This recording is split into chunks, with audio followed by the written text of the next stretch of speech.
Pizza খেতে আমরা কম বেশি সকলেই কিন্তু বেশ পছন্দ করি। আর বাড়িতে যদি এই রকম ক্রিস্পি আর ফ্লাফি সফট একদম দোকানের মতন পিৎজা ঘরোয়া উপকরণ দিয়ে বানিয়ে নেওয়া যায়, তাহলে কিন্তু বেশ হয়। আজকে আমি সম্পূর্ণ ঘরোয়া উপকরণের ব্যবহারে কোনো রকম চিজ, ইস্ট কিংবা ওভেনের ব্যবহার ছাড়া এই পিৎজাটা বানাচ্ছি।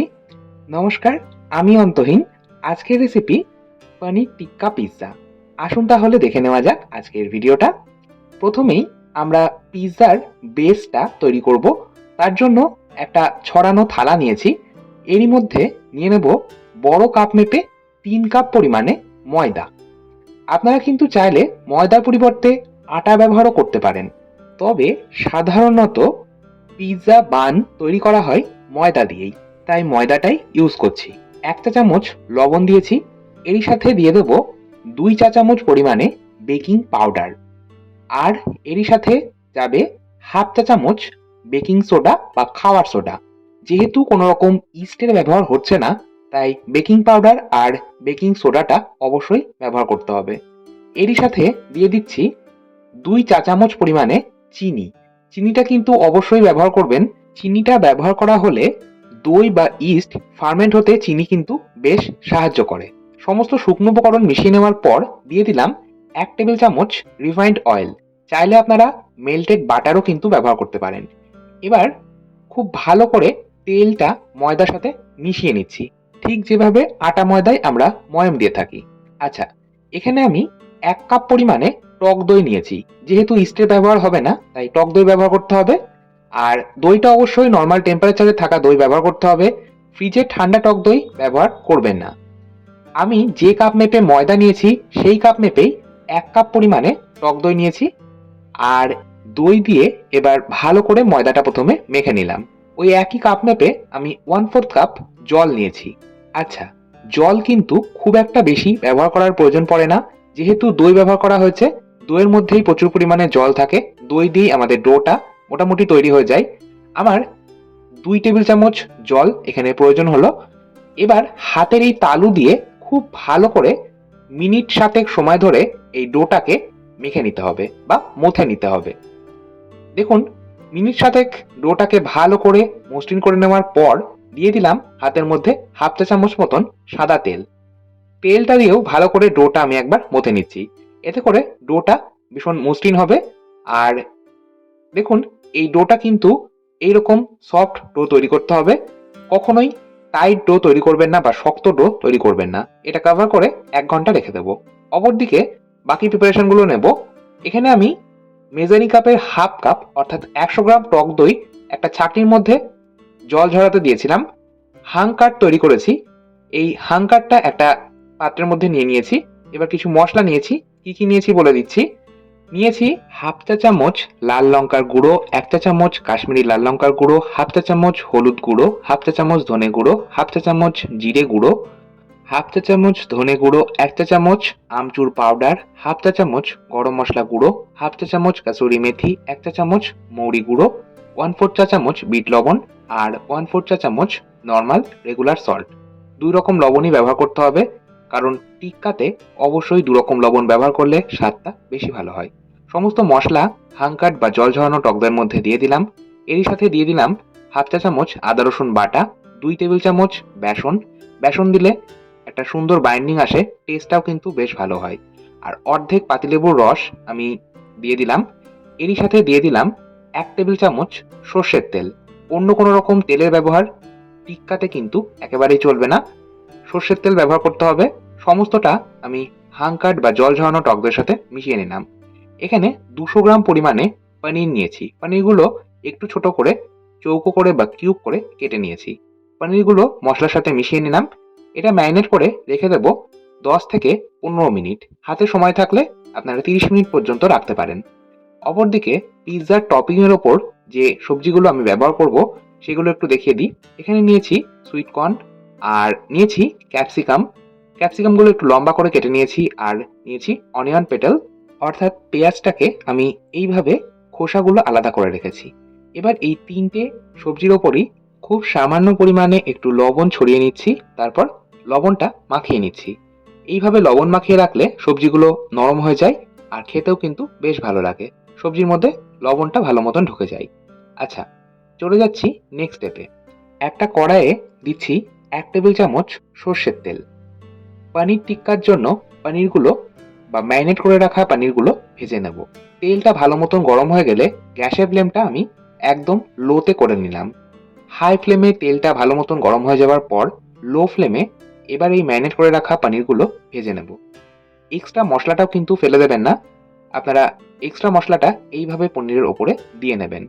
আচ্ছা, গ্যাসের ফ্লেমটা একদম লোতে রেখে এটা ভেজে নিতে হবে। ম্যাক্সিমাম ৮ থেকে ১০ মিনিট সময় লাগবে এটা ভেজে নিতে। অপরদিকে গ্যাস ওভেনের অপর বার্নারটা অন করে নিলাম। একটা কয়লা আমি পুড়িয়ে নিচ্ছি বা জ্বালিয়ে নিচ্ছি। আচ্ছা, একটু এভাবে নাড়াচাড়া করতে হবে পনিরগুলো, না হলে নিচে কিন্তু লেগে যাবে। আপনারা যদি চান এই কাজটা ননস্টিক প্যানের ওপরেও কিন্তু করতে পারেন। আমাদের বেসিক্যালি এই যে মশলাগুলো ব্যবহার করেছি, মশলার যে একটা কাঁচা গন্ধ রয়েছে সেটা চলে যাওয়া পর্যন্ত অপেক্ষা করতে হবে। আর লো ফ্লেমে যদি কাজটা না করা হয় তাহলে এই মশলাটা পুড়ে যাবে। এইজন্য কাজটা লো ফ্লেমেই করতে হবে। অপরদিকে কয়লাটা তো জ্বলে উঠেছে। একটা বাটির মধ্যে আমি জ্বলন্ত কয়লা দিয়ে এইভাবে উপর থেকে একটু ঘি ছড়িয়ে কভার করে দিলাম। একটা স্মোকি ফ্লেভার আসবে, বেশ ভালো লাগবে। অপরদিকে পিজ্জাটা যার উপর আমি তৈরি করব, একটা স্টিলের প্লেট নিয়েছি। এই স্টিলের প্লেটটার উপর একটু বাটার মাখিয়ে নিচ্ছি। চাইলে আপনারা তেলও কিন্তু ব্রাশ করে নিতে পারেন। অপরদিকে ১ ঘন্টা হয়ে গেছে। আমাদের পিজ্জা বেস বা পিজ্জা বানানোর জন্য যে ডোটা বানিয়ে রেখেছিলাম সেটা সেট হয়ে গেছে। হাতের মধ্যে 1/4 চা চামচ বাটার নিয়ে ডোটাকে আরো একবার খুব ভালো করে মুথে নিচ্ছি। চাইলে আপনারা বাটারের পরিবর্তে তেলের ব্যবহারও করতে পারেন। এবার একটা ছুরির সাহায্যে এটাকে আমি ৩টে ভাগে ভাগ করে নেব।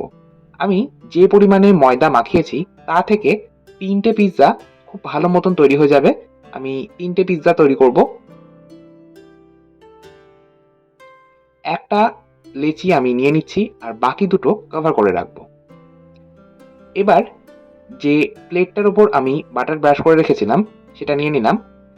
একটা ডো এইভাবে আঙুলের সাহায্যে প্রেস করে করে লম্বা করে নিচ্ছি বা বড় করে নিচ্ছি। এই কাজটা কিন্তু আপনারা চাইলে কিচেন টেবিলের ওপর রেখে করতে পারেন। বেলুন বা রোলিং পিনের সাহায্যে এটাকে রুটির মতন বেলে নিতে পারেন। তবে তার কোনো প্রয়োজন হয় না, যেহেতু ময়দার ডোটা বেশ নরম করে মাখা হয়, তাই আলাদা করে এটা বেলে নেওয়ার প্রয়োজন হয় না। দেখুন, এজেসগুলো বা ধারগুলো কিন্তু একটু উঁচু রেখেছি। এইভাবে এবার একটা ফর্ক বা কাঁটা চামচের সাহায্যে অসংখ্য ছিদ্র করে নিলাম। এটা কিন্তু অত্যন্ত জরুরি একটা স্টেপ, না হলে পিৎজা বানটা বেক করার সময় ফুলে উঠবে। এবার আমি এখানে বলে দিই, এখানে পিৎজা সস নিয়েছি। পিৎজা সসের রেসিপিটা আজকে শেয়ার করছি না, আমি অলরেডি শেয়ার করেছি, লিঙ্কটা ডেসক্রিপশন বক্সে দিয়ে দেবো। আচ্ছা, অপরদিকে স্মোকি ফ্লেভারটা চলে এসেছে।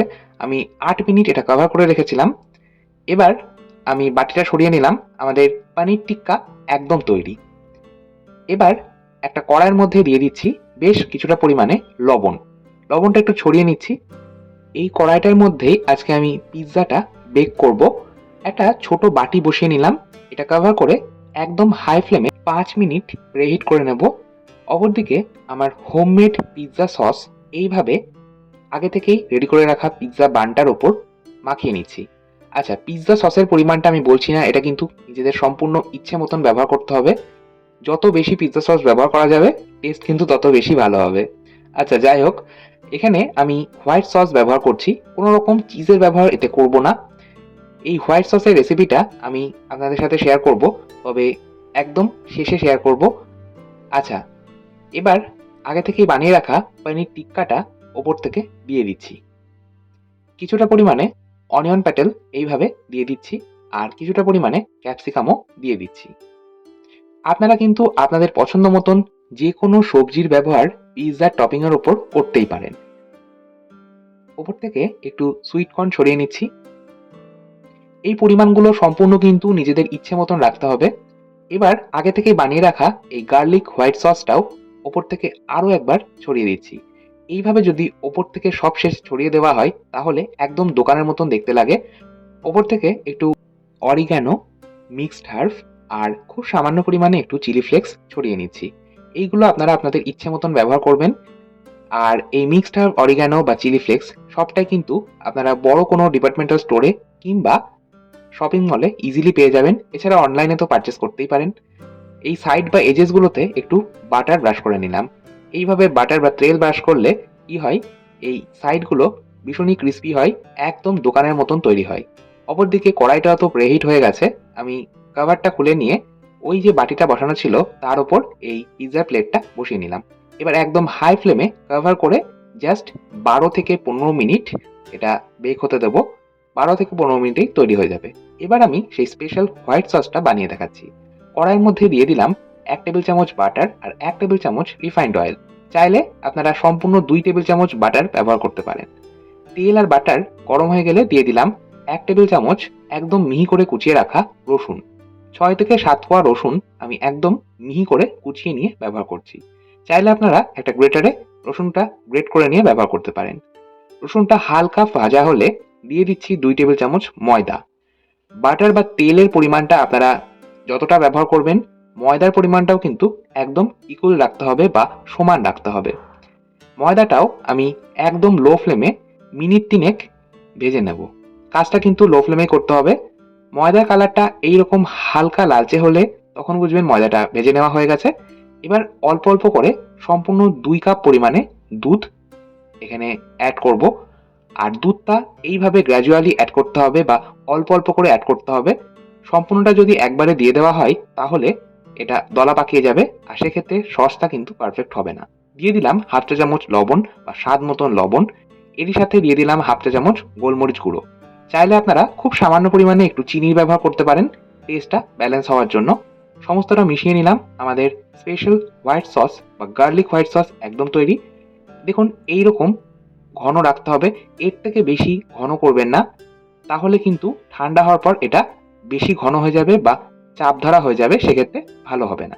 আচ্ছা, এটা আমি একটা আলাদা পাত্রে ট্রান্সফার করে নিচ্ছি।